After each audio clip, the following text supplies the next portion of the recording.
Now, WJC's Purple Playbook, brought to you by M&T Bank. And welcome into Purple Playbook. I'm Alex Glaze, joined this week by Super Bowl champion Qadry Ismail. Q, how are you feeling? I am feeling wonderful. OTA practices are here. Yeah, a lot to get to this week. We're talking retirement announcements. We're going to do some golf swing analysis. Oh, yeah. But we do have to start with OTAs. It's the Ravens' first week of organized team activities. And it's always a storyline, who's there, who's not there, even though this is the voluntary portion of the offseason. The Ravens did have some veterans missing, but Jesse Minter addressed that and said that the communication with all of his veterans has been great, and there haven't been any surprises with who has or has not been at attendance at OTAs. One of our, probably our first meeting, the main topic was just about relationships and communication.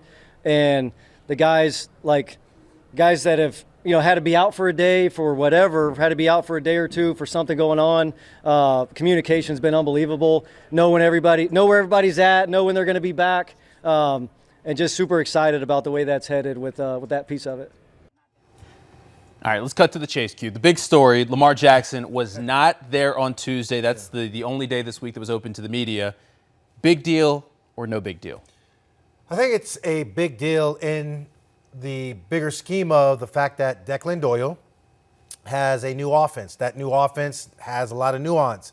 When we were out there observing practice, you could see where there's a lot going on when it comes down to the timing and rhythm of certain plays and the way in which the offense kind of flows. It would be good to have Lamar Jackson out there to be able to go through all of that, and you get on the same page with him if you're Zay Flowers or if you're Mark Andrews and you're trying to learn this new flow of the way things be.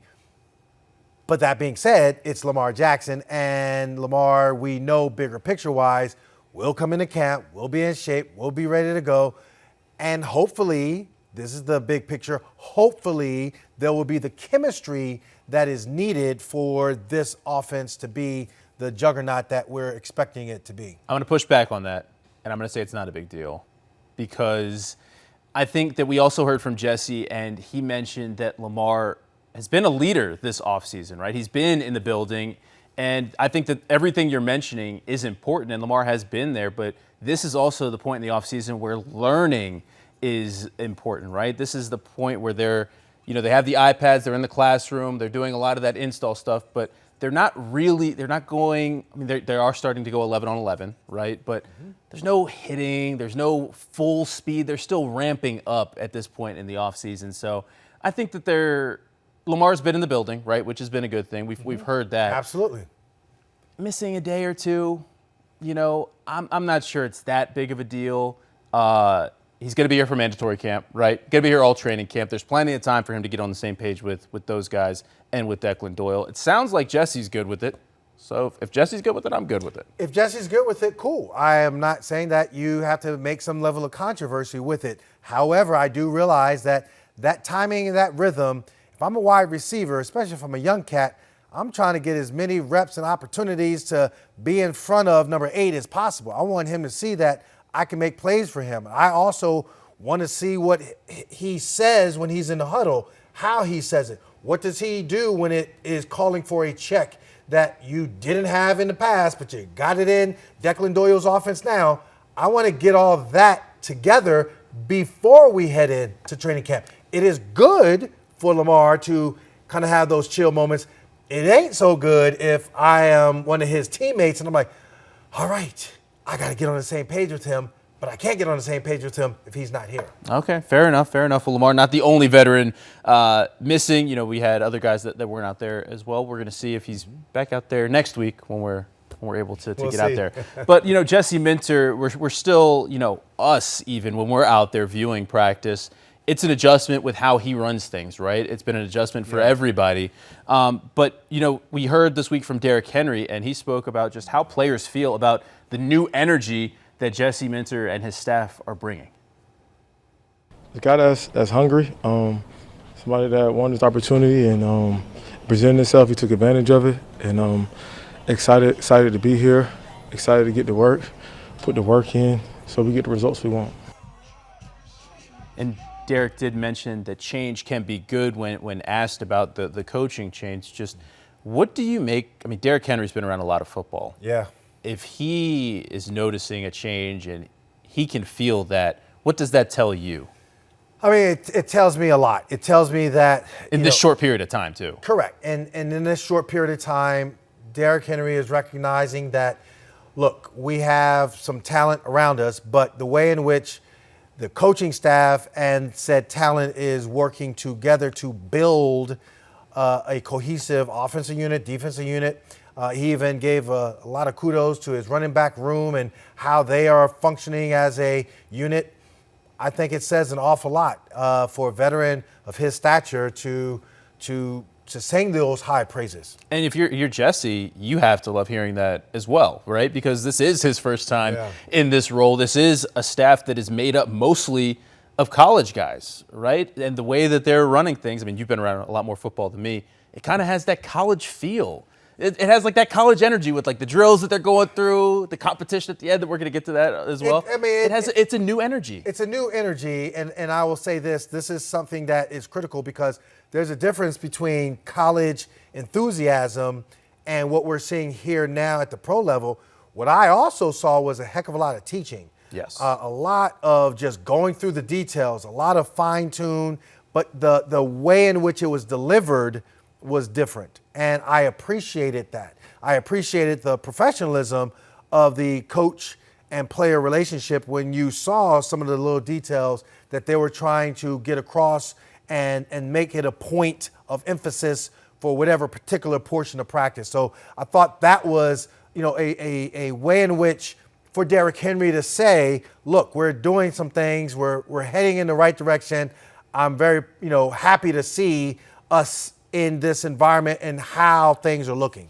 It's also noticeable, to piggyback on what you're saying, obviously Jesse calling the defense, but just how involved he is, just seeing him on the walkie-talkie, talking to Rowe, seeing him collaborate with Declan Doyle as they enter the team period. That's not something that we're used to seeing here in Baltimore with the head guy and the coaching staff. So you had that CEO element of John Harbaugh, and obviously you let your coordinators do what they do, and you have a script and you're just trying to get it from point A to point B. I think for Declan, it is a scenario of him and Weaver having their say, but Jesse being intricately involved in the defense, obviously, for him being a coordinator, but then also being able to understand what Declan needs and wants are too. So it's not necessarily the CEO, it's that CEO, but I'm going to be more hands-on and involved with everything when it comes to the defense side of the ball. Yeah, well, that change has been noticed as well by all. We're going to take a quick break. When we come back, we're going to talk more about Derrick Henry. He's getting ready to enter his 11th season in the NFL, 32 years old. He says it's tough some mornings getting out of bed and touching his toes. We're going to talk about Derrick Henry and longevity when Purple Playbook continues. This is the Purple Playbook, brought to you by M&T Bank. The winning prognosis, brought to you by LifeBridge Health. Care bravely. And welcome back to Purple Playbook. Q, as we get ready to enter the 2026 season, I don't think there are many Ravens more important to this team than Derrick Henry.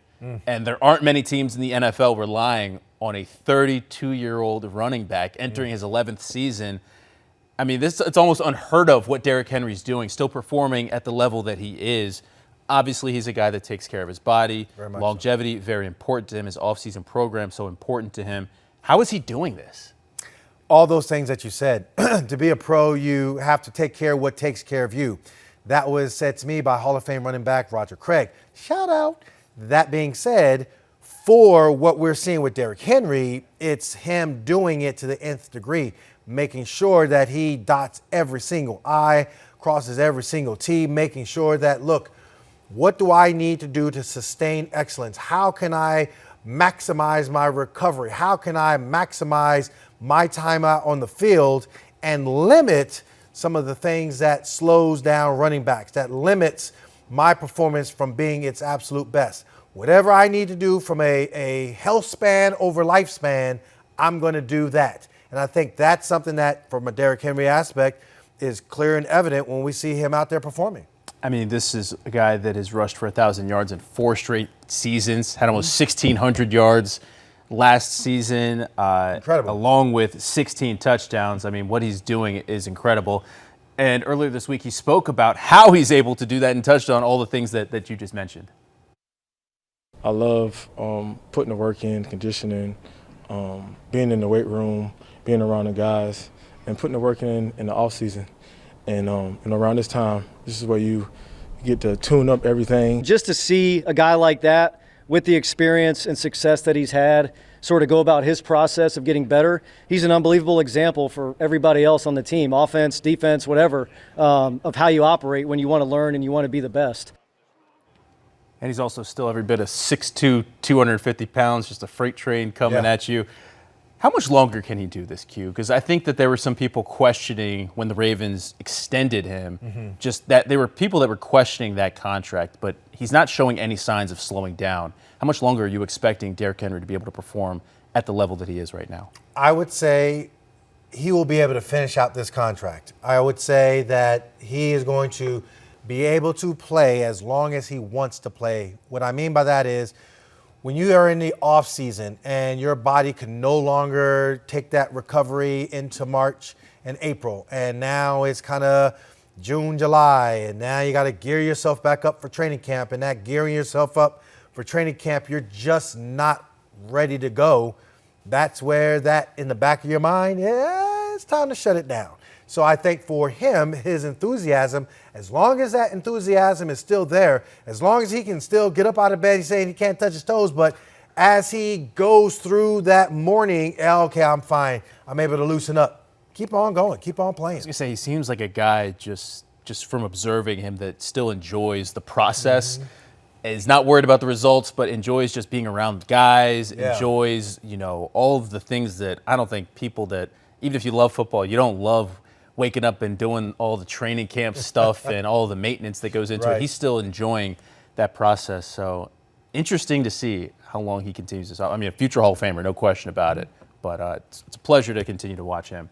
But it's also a pleasure that another guy is returning to Baltimore, John Simpson. We saw him back for the first time this week on the offensive line. The offensive line, obviously a big topic this offseason after their struggles last year. He's a veteran guy. Last time he was here in Baltimore was 2023, but this is also a guy that is known for his consistency and being able to stay on the field. Just that veteran presence, especially with this new staff, what are you expecting to see from John Simpson on the offensive line and how the impact he's supposed to have? I think for him, it's a renewed energy. It's a confidence that he's going to have for himself. It's a situation where you have a mixture of some young guys as well as veterans like a Ronnie Stanley. It is his ability to take what Dwayne Ledford is saying, the offensive line coach, and apply it for himself. But then, because the offensive line is the ultimate team unit, then it's about how can you help not only yourself perform better, but the guy next to you on either side perform well.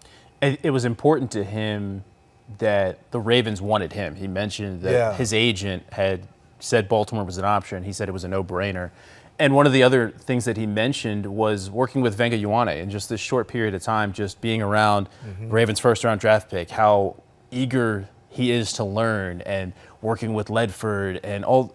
Just, it seems like, I mean, obviously they're breaking down the offensive line with the loss of Tyler Linderbaum, Daniel Faalele, a two-year starter as well. So they have some pieces, some holes to fill. And they are, it sounds like they're in the process of trying to figure out what this new revamped offensive line is going to look like. Yeah, I'll say this. They talk about Dwayne Ledford saying that the model or the mantra is, hey, let's play fast. We're going to be a get off the ball and play fast offensive line. And I think that is something that is really important. I think for John Simpson, unlike Daniel Faalele, who would block the wind and miss, I think for John and company, this is a whole different unit. And yes, Venga Ioane, he is a young dude that has a ton of talent, looked really good in the practice that we saw. I think that there is a renewed energy across the board for that offensive line to perform well. Absolutely. All right, we're going to take a break. When we come back, we are talking Aaron Rodgers, who announced his retirement. When is he going to retire? After this season. We're going to talk more about Aaron Rodgers and find out if that retirement announcement is something or nothing when Purple Playbook returns. This is the Purple Playbook, brought to you by M&T Bank. The Bottom Line, brought to you by M&T Bank. And welcome back to Purple Playbook. It's time for something or nothing. Q, I'm going to throw out a topic to you, and you tell me if it's something or nothing. Okay. First, we have word from Aaron Rodgers. Aaron, do you believe this could be your last year, or do you even think of that right now? Yes, As in your last year? this is it. Yeah. Short, sweet, to the point. This is it. Aaron Rodgers saying that 2026 will be his final season in the NFL. I mean, it's been an incredible run. Obviously, a future Hall of Famer. Over two decades. Something or nothing. Aaron Rodgers having one last ride in Pittsburgh with Mike McCarthy. I mean, I think it's something, and that something means that we're going to be bringing out the brooms because we're sweeping Pittsburgh. Go ahead, Jesse Mentor, set the tone right now. All right. Something that Aaron Rodgers is going to be under center, and then all of a sudden he's going to be retiring, and then it's like, oh yeah, Trey Hendrickson, just go ahead and sack him, okay? And then, you're going to have Zion Young on the outside, and then all of a sudden he ain't going anywhere, and he's getting a sack, and then he's going to be like, man, for 22 seasons I've been doing this. I think it's time for me to shut it down. It's something. It went the other way last year. That's okay. We ain't worrying about all that. Oh, well, now we're last year was when John was here. The king is dead. Long live the king. Come on, Jesse.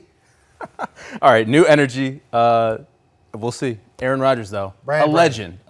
Yes, he is. It's going to be cool seeing the retirement tour that he gets to, because obviously every game, especially ones that are in prime time, there's going to be some kind of.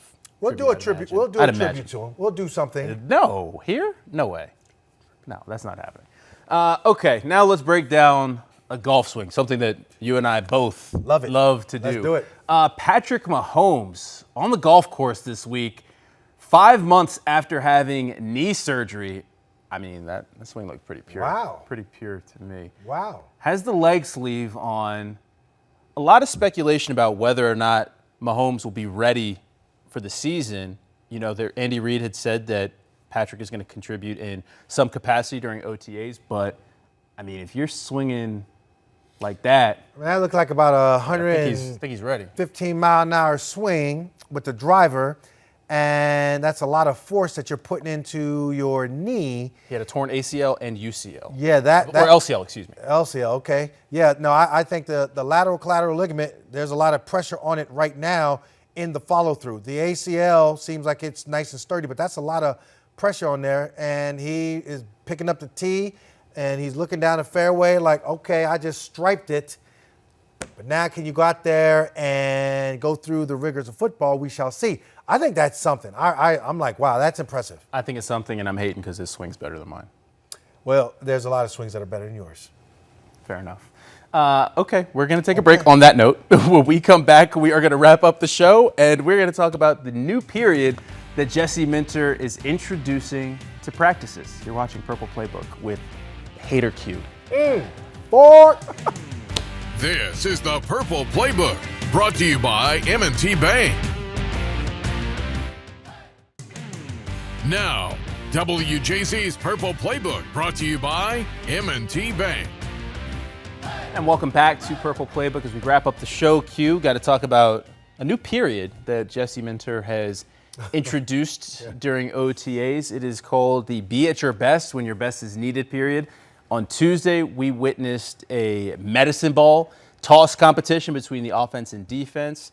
The offense swept. Perfect. Offense. 3-0. Yes. A little surprising. I'm not going to lie to you. A little surprising there. Hater in the house. But do you like this competition aspect being added to practice? I was told by someone that one of the practices, they actually had a competition as far as who can hold up a plank the longest, which I was like, good golly, like once it got past like the 2-minute mark, I mean, your body is all convulsing and everything like that. But yeah, this particular one was fun. I liked it. I like what I saw, and I like the fact that the defense is doing push-ups and the offense is sitting there heckling the heck out of them. You got some coaches down there too. Oh yeah, push-ups. Oh yeah. I mean, shoot, all for one for all. I didn't see Anthony Weaver down there though. I will say I didn't see him get down there doing. We're gonna have to send in the memo, let him know that you were part of the defense, homeboy. Let's do this thing. Get down there and push ups. No, I like it. I think team bonding, team building, the competitive back and forth. It reminds me of Pete Carroll when he was at both USC and in Seattle, and then obviously he did a lot when he was also in Vegas. But the whole idea of compete. Well, in this particular case, be at your best when your best is needed. This is kind of in that realm. In that same aspect, though, we had Zay on the screen, so I do have to give a quick shout out because Zay went back, graduated last week. Really cool to see him graduate from Boston College. Emory Jones also graduating from LSU. That's huge. So give them both some love right now because that's major to go back and finish what you started. Absolutely. I mean, going back in the day, I remember my brother, he declared early out of Notre Dame, but it took him 2 summers and he got it done and was able to graduate. I think it's a huge thing. I think it's one thing to play the game of football, but then also to recognize the game of life happens and you got a lot of life left once you are done with football and it's in the rearview mirror. So for these guys to recognize an LSU degree as well as a Boston College degree, I mean, good for them. Absolutely. Pretty cool stuff there. And now we get ready for Lamar Watch in week 2 of OTAs, right? Exciting stuff. That good time of the year. It's going to be lovely. All right. For Super Bowl champion Qadry, Ismail, I'm Alex Glaze. Let the record show I have a better golf swing than Q. That'll do it for us for Purple Playbook. We'll be back next week. Game on. Game on.